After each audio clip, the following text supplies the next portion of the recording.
No pauta especial de hoje, vamos falar da inclusão social das pessoas com deficiência mental no Brasil e em Alagoas. É preciso vencer as barreiras do preconceito e da falta de políticas públicas voltadas a esses cidadãos.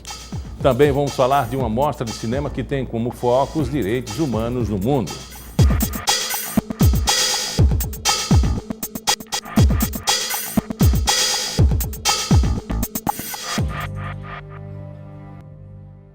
A partir de janeiro do próximo ano, entra em vigor a Lei Brasileira de Inclusão, ou LBI.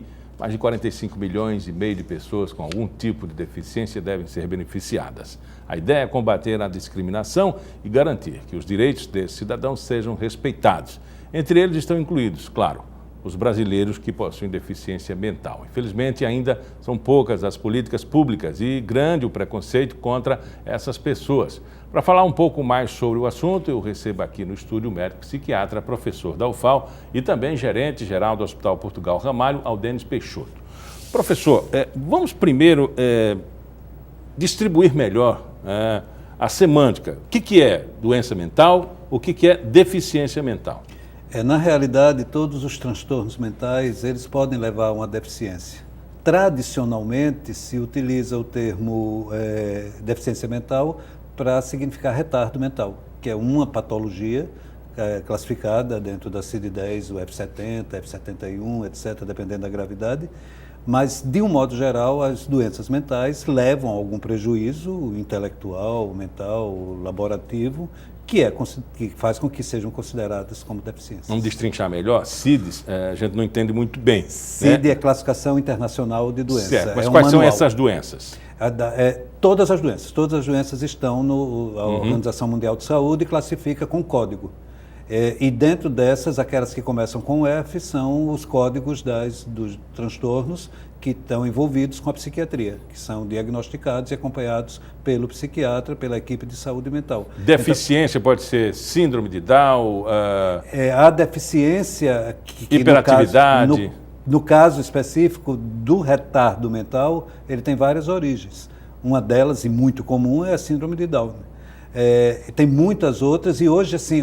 Microcefalia, que exatamente. Agora está causando pavor à população. Todas as alterações no parto que podem trazer problemas, tanto de outra esfera da psiquiatria, mas também do retardo mental. Então, todas essas patologias, todos esses transtornos estão incluídos lá no retardo mental, desde que atrase a capacidade da inteligência da criatura. E todas elas, assim, dependendo do grau, incapacitante para a atividade laboral. Exatamente. Tanto acadêmica, quanto laboral, quanto social, etc. Então, porque compromete o quê? O cognitivo, o aprendizado? Exatamente, porque vai trazer comprometimentos pessoais, comprometimentos sociais, profissionais e dos relacionamentos em si, e dependendo do diagnóstico, dependendo desse bendito diagnóstico que tem uma codificação dentro da CID, que está muito defasada, inclusive, é bom a gente lembrar da década de 90, e há muitos anos vem se esperando que se divulgue a CID-11 para substituir, mais atualizada, mas ainda tem muita coisa estigmatizante com a psiquiatria. O que, por exemplo, professor?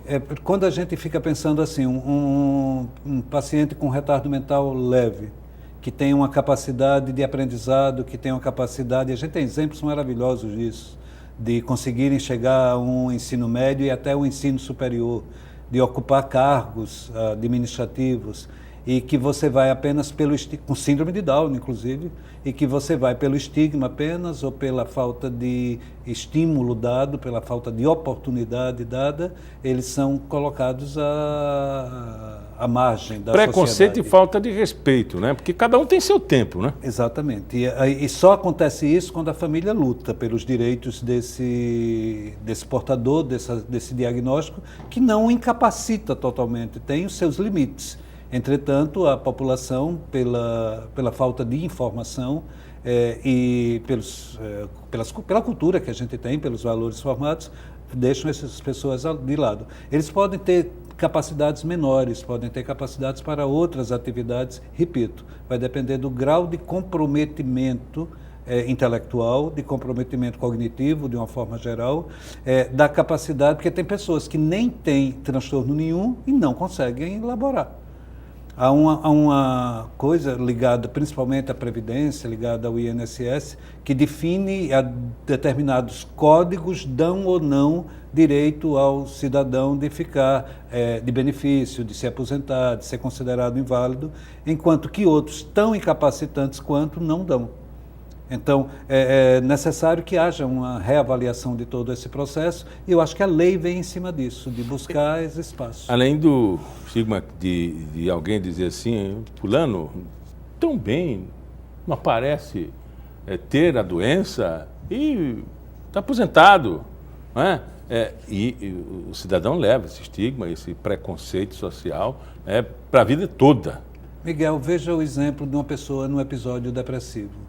Uma pessoa com um transtorno depressivo, em que aparentemente pode estar normal, mas por dentro vivendo numa angústia, vivendo num sofrimento, numa desesperança interior, numa situação, enfim, de autoestima lá embaixo e de cansaço mental, sem disposição para nada, e você olha, aparentemente a pessoa está bem.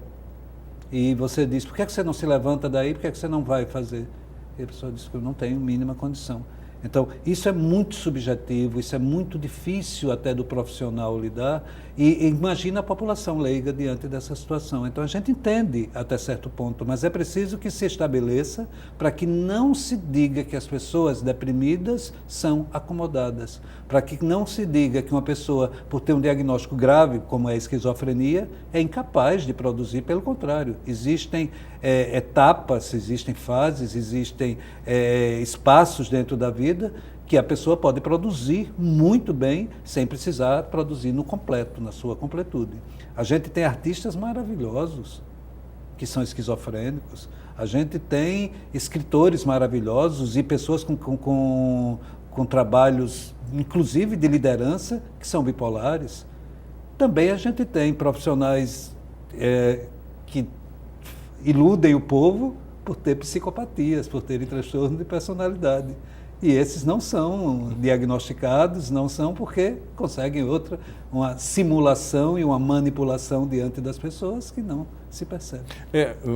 Se eu entendi bem, existe pessoas que têm liderança de processos políticos, inclusive, que galgam lugares de grande responsabilidade pública e que roubam o povo. Né? Exatamente. São cleptomaníacos. Eu não diria cleptomaníaco, porque não vem apenas em fases, é uma coisa contínua. Não é? Parece que tem algumas pessoas que têm o prazer, e aí é um transtorno de personalidade mesmo, é uma diferença cultural, só que hoje, já não sei se vai, com a evolução dos tempos, dependendo dos países onde estão, dependendo dos estados ou municípios, se eles estão à margem da cultura, se eles estão diferentes do que o social pensa. Porque parece-me que chegam a esses lugares com apoio da própria sociedade. Então é preciso que a sociedade se posicione e defina quais são seus valores para que esses posicionamentos avessos, essas situações difíceis da gente entender como moralmente correta, mas que fazem com que as pessoas realmente roubem, como você diz, desvirtuem, assumam a corrupção e achem isso natural. E depois a doença justifica o ato e vai para uma condição melhor, né? Na realidade, se for doença, se tiver fora, ela é uma doença que não tira a responsabilidade. Tem esse outro lado, que eu acho que, não sei como é que a lei vai colocar bem isso, mas a preocupação é muito mais do aproveitamento e da quebra do preconceito. Mas a legislação é muito clara em relação a isso. As pessoas que cometem esses atos, mas têm apenas transtorno de personalidade, elas não são inimputáveis.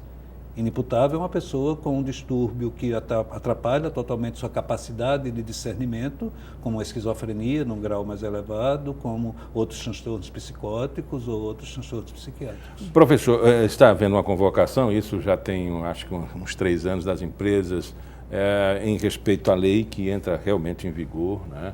e a gente vê anúncios, né? Admite-se deficiente, num grau assim, menor ou maior, a doença mental, ela é incapacitante, quais são as possibilidades e o grau de segurança que as empresas podem ter ao admitir essas pessoas com essa deficiência, não, com essa doença mental? Miguel, a gente não tem uma bola de cristal quando você pega uma pessoa para trabalhar para você, seja na sua casa, na sua empresa, seja no serviço público. Nós, como psiquiatras, por exemplo, ao fazer o exame de sanidade mental, a gente avalia o paciente, o indivíduo naquela hora que ele está sendo entrevistado.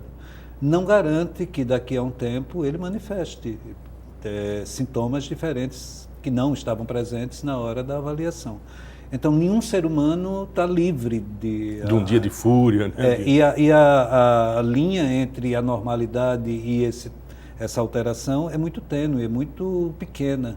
Então, basta o uso mais substancial de uma determinada substância psicoativa, basta os estresses da vida, bastam as próprias situações de trabalho em que elas encontram para que as pessoas adoeçam, mesmo pessoas consideradas normais.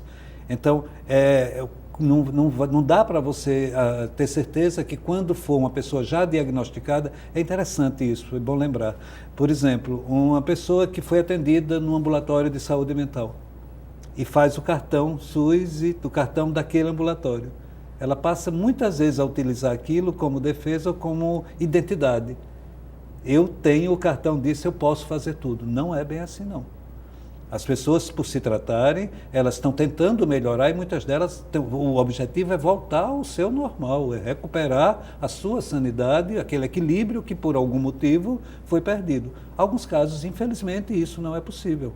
Então, esses casos são muito mais complicados das empresas absorverem, porque são casos mais complicados, são casos mais graves, de prognósticos mais sombrios. Mas esses casos mais leves, ou as pessoas com diagnósticos em que têm uma capacidade de discernimento, em que têm uma autonomia de ir e vir, em que possam produzir e que devem ser aceitos sem medo nenhum, porque há o medo de que o paciente com a deficiência mental ou com o transtorno mental é agressivo. Não. A agressividade é apenas um sintoma de algumas fases ou de algumas patologias.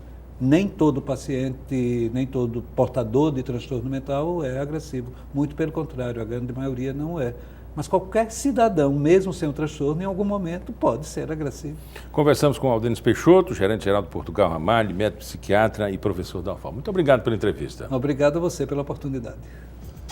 No próximo bloco, vamos falar de cinema e direitos humanos. Uma mostra aqui em Maceió traz uma série de filmes premiados que retratam o tema.